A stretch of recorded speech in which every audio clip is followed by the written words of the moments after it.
მოგესალმებით. ვაგრძელებთ საუბრებს მართლმადიდებელი ეკლესიის ღვთისმსახურების შესახებ, მისი მაღალყოლადო სამდელოესობის ქუთათელ გაენათელ მიტროპოლიტის იოანე გამრეკელის ლოცვა-კურთხევით. ჩვენ დღეს გვინდა ვისაუბროთ საქართველოს ეკლესიის კეთილმსახური მეფის დავით აღმაშენებლის შესახებ და მის დამოკიდებულებაზე ჩვენი მართლმადიდებელი ეკლესიის ტიპიკონთან, უმთავრეს წესთან, რომლის მიხედვითაც აღესრულება ეკლესიაში ღვთისმსახურება. ეს არის აბაწმინდური ლავრის ტიპიკონი.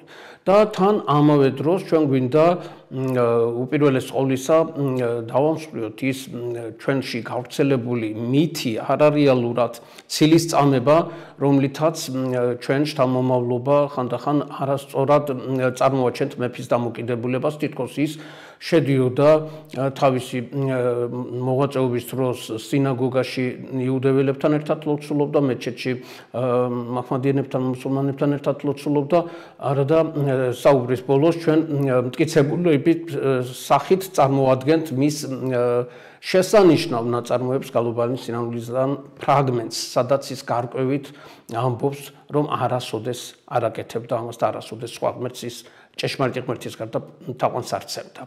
რაც შეეხება ზოგადად ჩვენ გვინდა დღევანდელი საუბარი მიუძღვნათ, ჩვენი საუბრის თემა იქნება წმინდა კეთილმსახური მეფე დავით აღმაშენებელი და საბაწმინდური ტიპიკონი, თავისი მრავალმხრივი მოღვაწეობის ფონზე უდიდესი სამსახური გაუწია ჩვენს ეკლესიას ამ თვალსაზრისით, რომ ტიპიკონის მოწესრიგების თვალსაზრისით კეთილმსახურმა მეფემ დავით აღმაშენებელმა. ზოგადად მანამდე ორიოდე სიტყვით რომ თქვათ და თვალი გადავავლოთ ტიპიკონის ისტორიას ჩვენს ქვეყანაში და ჩვენს წმინდა ეკლესიაში.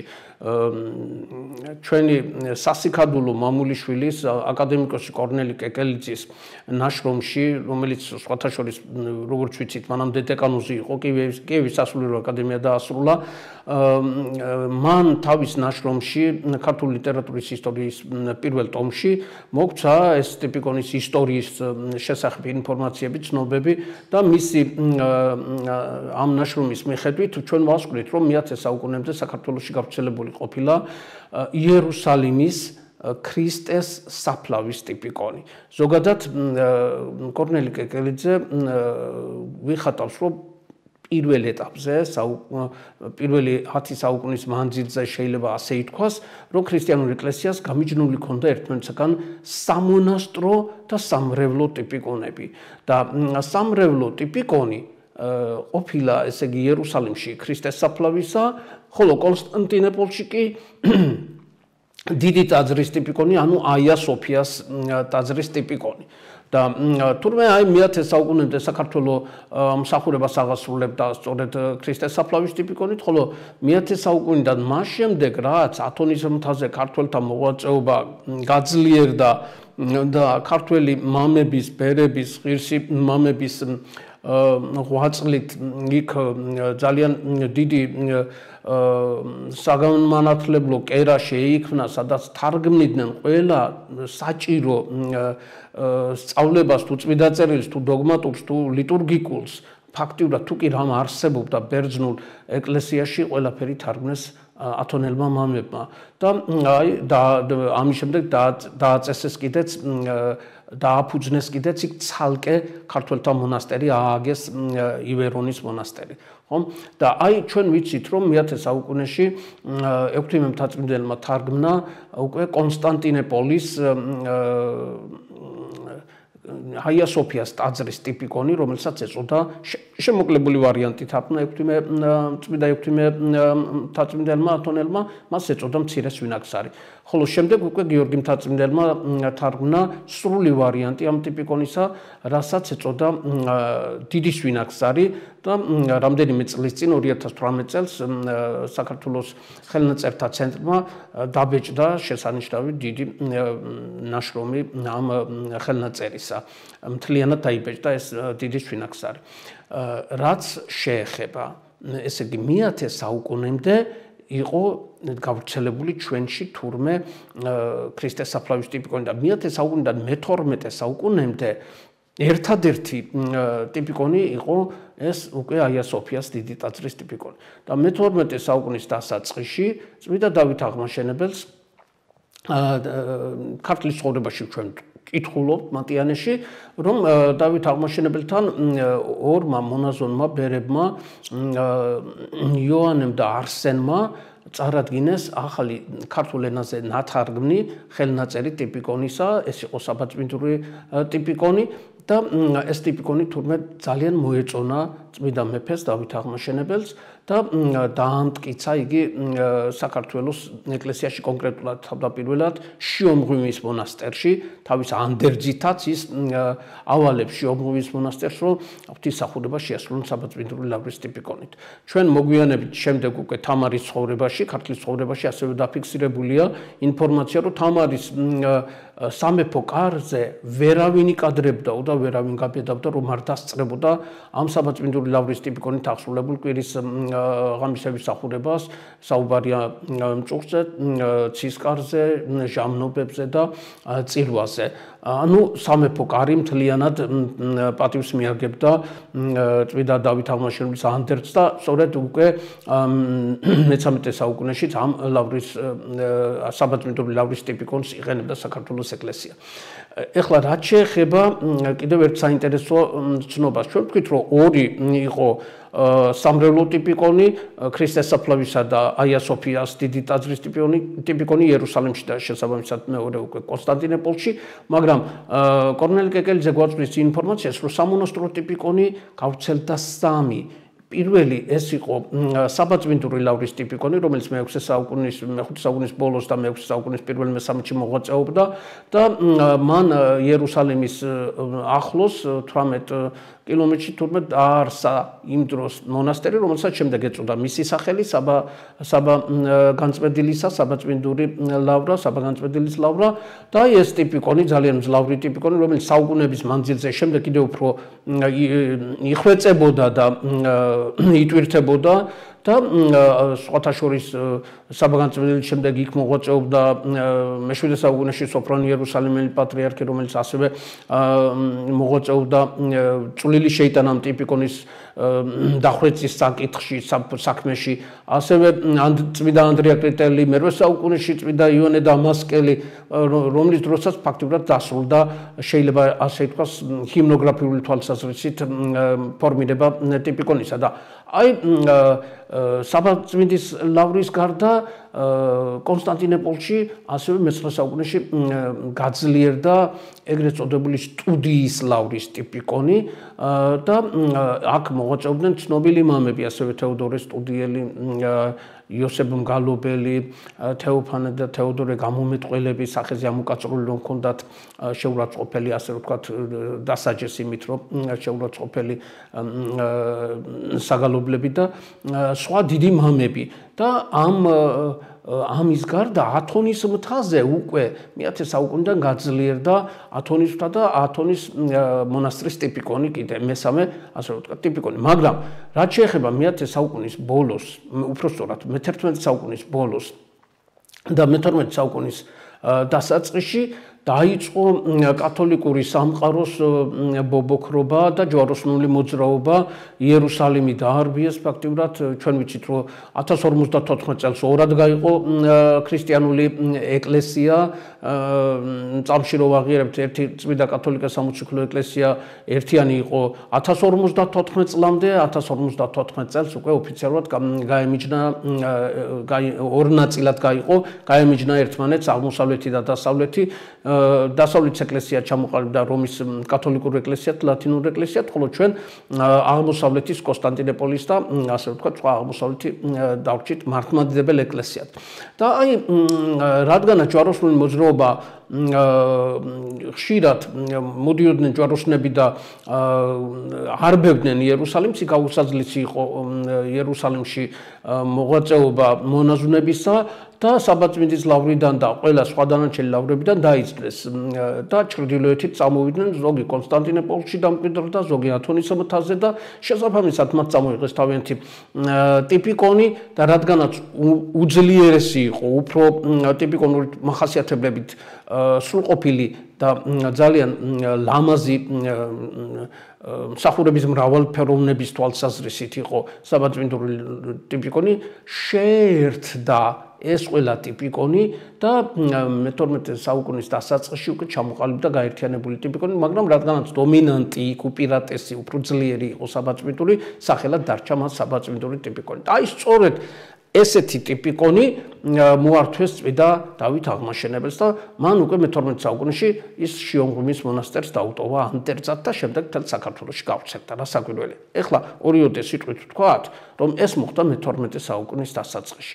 აი მე-9 საუკუნეში, 3 საუკუნით ადრე საქართველოს ეკლესიის უდიდესი მამა, ასევე ჩვენი გამორჩეული წმინდანი, წმინდა გრიგორ ხანძთელი თითქოს წინასწარ ხედავს ამას, რაც უნდა მოხდეს მე-12 საუკუნეში და თავის ერთ-ერთ ძმას უშვებს იერუსალიმში, ვკითხულობთ ჩვენ მის ცხოვრებაში და იერუსალიმიდან თხოვს რომ წამოიღოს იერუსალიმში გადაწეროს და წამოიღოს იერუსალიმის ტიპიკონი, იერუსალიმის ლავრებში გავრცელებული ტიპიკონი, თვითონ მიდის კონსტანტინოპოლში და კონსტანტინოპოლიდან მოაქვს ტიპიკონი და თავისი ინიციატივით ამ ორ მძლავრ ტიპიკონს, კონსტანტინოპოლისა და იერუსალიმის ტიპიკონს აერთიანებს და კიდევ უფრო ტვირთავს ჩვენ ქართლის ცხოვრებაში, ჩვენ გრიგორ ხანძთელის ცხოვრებაში ვკითხულობთ, რომ ორ გიორგობას შორის, ნოემბრის გიორგობიდან აპრილის გიორგობამდე ძველ სტილში ვამბობთ, რა საკვირველი აპრილის გიორგობას, 23 აპრილია ძველი სტილით გიორგობა, ხოლო 10 ნოემბერი და ამ ორ გიორგობას შორის უფრო ტვირთავს თავისი ინიციატივით კიდევ მძლავრად დავითის კანონებით თუ სხვა საგალობლებით, კოდექსებით ღვთისმსახურების ტიპიკონს. და ნახეთ რა საოცარია, თითქოს დროს გაუსწრო მართლმადიდებელ ეკლესიას 3 საუკუნით დაასწრო გრიგორ ხანძთელმა და გააერთიანა ყველა ტიპიკონი, რაც არსებობდა ქრისტიანულ ეკლესიაში და სოფლიო მართლმადიდებელი ეკლესია ამ დასკვნამდე მივიდა 3 საუკუნის შემდეგ, მე-12 საუკუნეში. საოცარია და ნამდვილად დასაფასებელია ამ კუთხით და ყველანაირი თვალსაზრისით წმინდა გრიგორ ხანძთელის მოღვაწეობა. და რაც შეეხება ახლა წმინდა დავით აღმაშენებელს, ნახოთ რომ მან, როგორც თქვით, იმდენად შეიყვარა ეს ტიპიკონი, რომ თავისი შემოქმედების საოცარი მარგალიტი მოგვცა შემოქმედებაში, დაგვიწერა გალუბანის სინანულისანი, შეიძლება ასე ითქვას, რომელიც აი სწორედ ტიპიკონურ სტრუქტურაზე გააწყო. შეიძლება მიცა ტიპიკონური სახე, შეიძლება ასე ვთქვათ. და უნდა ვთქვათ, რომ წმინდა დავით აღმაშენებელმა არ მარტო ტიპიკონი წაიკითხა გარკვევით და დაწვრილებით და შეისწავლა, არამედ ის ქართლის ცხოვრებაში ხედავთ მატიანეში, რომ ძალიან დიდი დაწვრილებით კითხულობდა წმინდა წერილს და მოცემულია ასეთი ინფორმაცია ქართლის ცხოვრებაში, რომ თურმე რამდენჯერაც 60 კილოს წაიკითხავდა, იმდენჯერ ხას ჩამოუსვა, ამდენჯერ ერთი წლის ბოლოს დათვალეს და 24 ხაზი იყო, ანუ 24 ჯერ წაიკითხა ერთ წელიწადში 60 კილო მთლიანად წმინდა მეფემ. ამის გარდა ის ძალიან კარგად იცნობს ახალი ათვლის წმინდა წერილს, მთლიანად სახარებასაც და პლუს ძველი ათვლის წმინდა წერილს. და თავის აღსარება გადმოგცა, საჯარო აღსარება, შეიძლება ისე ითქვას, თავის ცხოვრებას შეინანა წმინდა მეფემ და ამ აღსარებას ნეტარი ავგუსტინეს დარად შეეძლო, მას დაეწერა სათაურად აღსარება. და დაერქვია ამ თავის შემოქმედებისთვის აღსარება, მაგრამ მან მას მისცა საოცარი ლიტურგიკული ტერმინი, სათაური გალობანის სინანულისანი, სინანულის კანონი მოგვცა ფაქტიურად, ხომ? და აქ აშკარად ჩანს, რომ მან ზედმიწევნით კარგად იცის წმინდა ანდრია კრიტელის დიდი კანონის სინანულისა და სწორედ ამიტომაც გამოიყენა სათაურში გალობანის სინანულისანი. აი შევხედავთ ახლა ეკრანზე პოეზიის, ქართული პოეზიის ანთოლოგიიდან ფრაგმენტს, სადაც ჩანს, რომ აი მიცა ტიპიკონური სახე და გალობებად დაყო. აი გალობა პირველს ვხედავთ, რომ გალობანის სინანულისანი წმინდა დავით აღმაშენებლის მიერ ძლისპირი წამისყოფითა და აი იწყება პირველი გალობა, ხო? და დაყო მთელი ეს თავისი შემოქმედება 9 გალობად. ჩვენ ვამბობთ 9 გალობას. ესია ცისკარში საცისკრო კანონი, რომელიც ანდრია კრიტელისა და იონე დამასკელის დამსახურებით არის ჩვენს წმინდა ეკლესიაში დამკვიდრებული. და აი გალობა პირველის შემდეგ 9 გალობას ვამბობთ, მაგრამ სინამდვილეში არის 8 გალობა. გალობა პირველის შემდეგ მეორე გალობა არ არსებობს. გალობა პირველის შემდეგ გადავდივარ ჩვენ მესამე გალობაზე. ვნახოთ ახლა მეორე ფრაგმენტი, აი განძლიერდა გალობა მესამე. და ჯამში მთლიანად 8 გალობაა, მაგრამ ბოლო გალობას აქვს ნომერი მე-9. მეორე გამოტოვებულია. ვნახოთ მესამე კადრიც, მესამე სურათიც, აი გალობა მე-9. ამით მთავრდება გალობანის სინანულისანი. საინტერესოა ძალიან. მან ანუ ტიპიკონური სახე მიცა, საცისკრო კანონის სახე მიცა და საცისკრო კანონი 9 გალობა, ანუ დავით აღმაშენებლა იცის, რომ მეორე გალობა წესით არ უნდა დაწეროს. მეორე გალობა იკითხება ჩვენს წმინდა ეკლესიაში მხოლოდ დიდ მარხვაში და მხოლოდ სამშაბათობით. როცა სამსაგალობელი შემოკლებულია გალობათა რაოდენობა, არა 9 გალობა სრულდება, არამედ მხოლოდ 3 გალობა, მერვე და მე-9. ამიტომ მეორე გალობა, რომელიც მარტო სამშაბათობით და მხოლოდ დიდ მარხვაში სრულდება, დავით აღმაშენებელმა არ შეიტანა თავის შემოქმედებაში და მხოლოდ 9 გალობით, ასე ვთქვათ, ისე რომ მეორე გამოტოვა, ანუ ჯამში 8 გალობა, განალაგა მიცა სუფთა ცისკრის ტიპიკონი ამ თავის შემოქმედების შესანიშნავ ნიმუშს, სადაც მეფე მაგალითს გვაძლევს ჩვენ სინანულისას.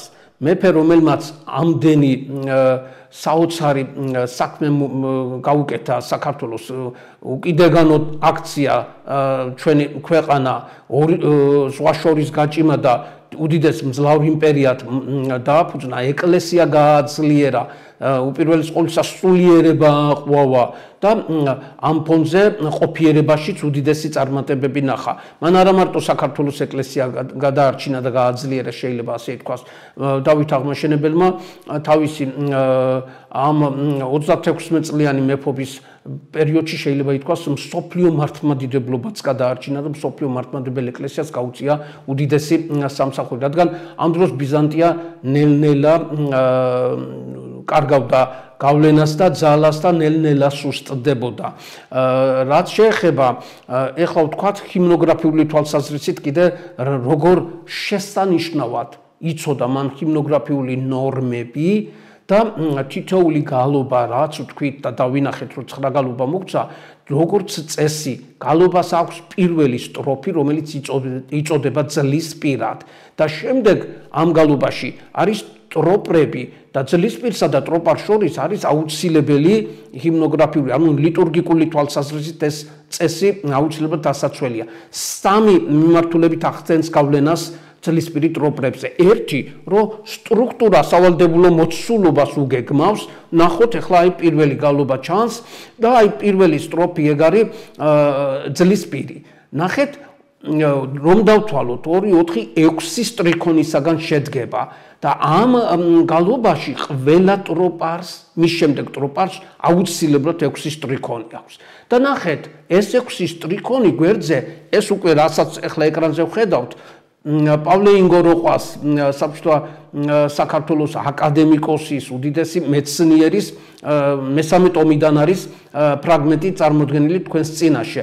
და ნახეთ, რა საოცრად, ანუ ჰიმნოგრაფიული ნორმების მიხედვით ძლისპირი გავლენას ახდენს ტროპრებზე, მის შემდეგ გალობაში წამოსულ ტროპრებზე მოცულობაში, ანუ სტრუქტურულ სახეს აძლევს და მოკლე შინაარსს. ძლისპირი შინაარსი გამწვავილია ტროპრებში და ასევე გალობის მელოდიასაც აძლევს. და ნახეთ, რაც საინტერესოა, ძლისპირის პირველ ტროპარში გვერდით მარჯვენა მხარეს ჩვენ ვხედავთ ეკრანზე მარცვალთა რაოდენობას. პირველ სტრიქონში არის 7 მარცვალი, შესაბამისად ამ გალობის ყველა დანარჩენ ქვემოთ წამოსულ ტროპრების პირველ სტრიქონში აუცილებლად 7 მარცვალი უნდა იყოს. ტექსტი სხვადასხვა, რა თქმა უნდა. მეორე სტრიქონში არის 6 მარცვალი, უბრალოდ მეორე სტრიქონში არის 8 მარცვალი, ბოდიშ ვითხოვ და ყველა ტროპრის მეორე სტრიქონში 8 მარცვალია. მესამეში 14, შესაბამისად ყველა მესამე სტრიქონში ტროპრებში 14-ია. ყველა მეოთხეში 2+6 8 არის და ასე შემდეგ მეხუთეში 8, მეექვსეში 8, ხო?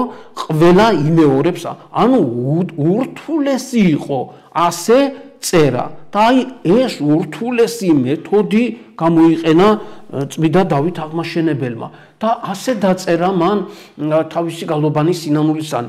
უნიკალურია და თან კიდევ რაც საინტერესოა ფაქტიურად ესე იგი მნიშვნელოვანია ის რომ საბაწმინდური ტიპიკონის მიხედვით განსხვავებით კონსტანტინოპოლის სტუდიის ლავრის ტიპიკონისა მთელი წლის მანძილზე წმინდანები ხასიათდება სხვადასხვა რანგებით, ანუ მაღალი დღესასწაული, საშუალო თუ დაბალი დღესასწაული.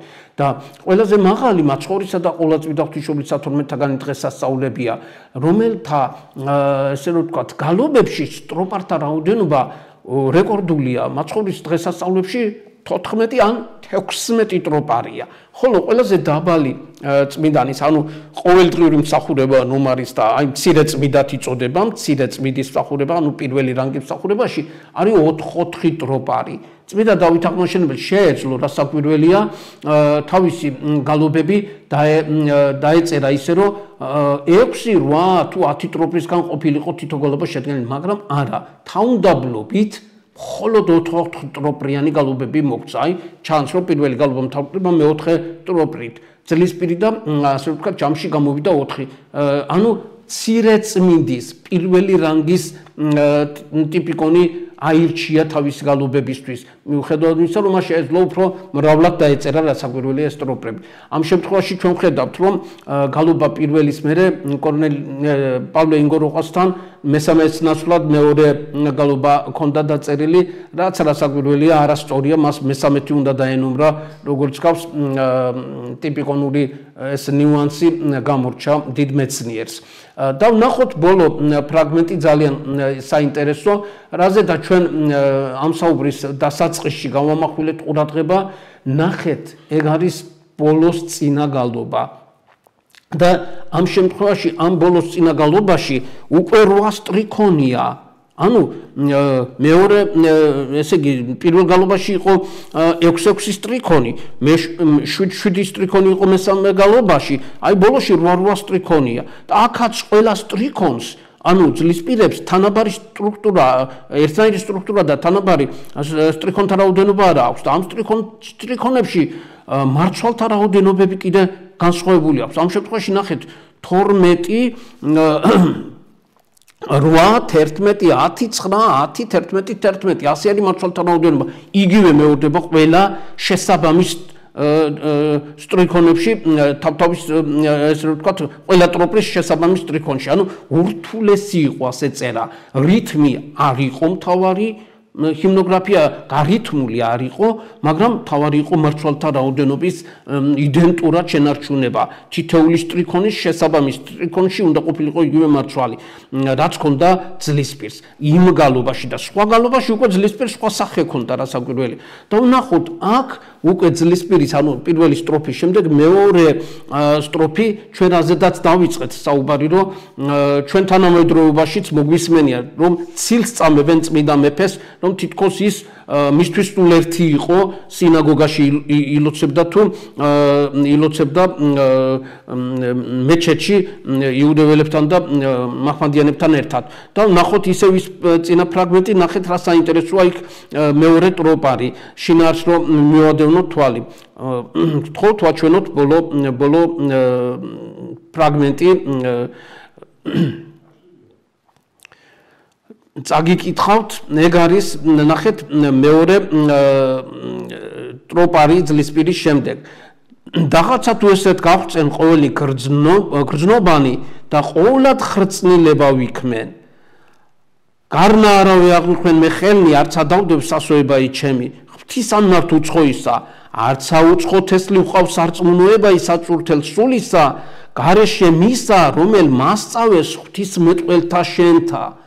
ანუ აქ გულწრფელად ინანიებს წმინდა მეფე თავის ცოდვებს მთელი ძველი აღთქმის პიროვნებების დარად, როგორც ანდრია კრიტელის სინანულის დიდ კანონშია თუ იმ ამადამ პიროვნებამ ასე შექცოდა მე უფრო მეტად შექცოდე უფალო თუ ის შეიწყალე მე შემიწყალე უფალო ყველაფერს არ იტოვებს არაფერს ყველაფერს აღიარებს ღვთის წინაშე სახალხოდ მაგრამ ამბობს რომ არასოდეს სხვა ღმერთისათვის თაყვანი არ უცია გარდა იმ ჭეშმარიტი ერთადერთი ჭეშმარიტი ღმერთისა რომელიც გვასწავლეს და გვიქადაგეს ჩვენ ღვთისმეტყველება ღვთის გამორჩეულმა მამებმა ანუ ამით ფაქტიურად წმინდა მეფე თავისავე სინანულში ამბობს რომ ის მხოლოდ მართლმადიდებელი ეკლესიის შვილი იყო და მართლმადიდებელი ეკლესიის წევრი იყო და მხოლოდ მართლმადიდებელი ეკლესიის ღვთისმსახურებას ესწრებოდა და აქ ეზიარებოდა რასაკვირველია და სხვა ტაძარში თუ სხვა ეკლესიის მსახურებაში ის მონაწილეობას არ მიიღებდა თავისთავად ცხადია ეს ყველაფერი ცილისწამებაა რითაც შეურაცხყოფას აყენებს თანამედროვე ქართველი წმინდა მეფეს და არა მარტო წმინდა მეფეს ჩვენს წმინდა ეკლესიას რასაკვირველია და ჩვენ მთელი მისი მოღვაწეობიდან გამომდინარე დაგვიტოვა შესანიშნავი ტიპიკონი წმინდა მეფემ რომლითაც ვფიქრობთ რომ ვიდრე უფლის მეორედ მოსვლამდე იარსებებს საქართველოს ეკლესიაში ღვთისმსახურება მის ღვთისსადიდებლად და წმინდა მეფის სადიდებლად თავისთავად ცხადია ვფიქრობთ რომ დღეს ამოვწურეთ ჩვენი საუბრის მიზანი თემა რაც გქონდა წარმოვაჩინეთ რომ წმინდა დავით აღმაშენებელმა იცოდა ტიპიკონი თავისი საგალობელი შექმნა ტიპიკონის სახით და დაგვიტოვა ჩვენ საქართველოს ეკლესიას საბჭოური ლავრის ტიპიკონი მადლობას მოგახსენებთ ყურადღებისათვის და გემშვიდობებით კარგად ბრძანდებო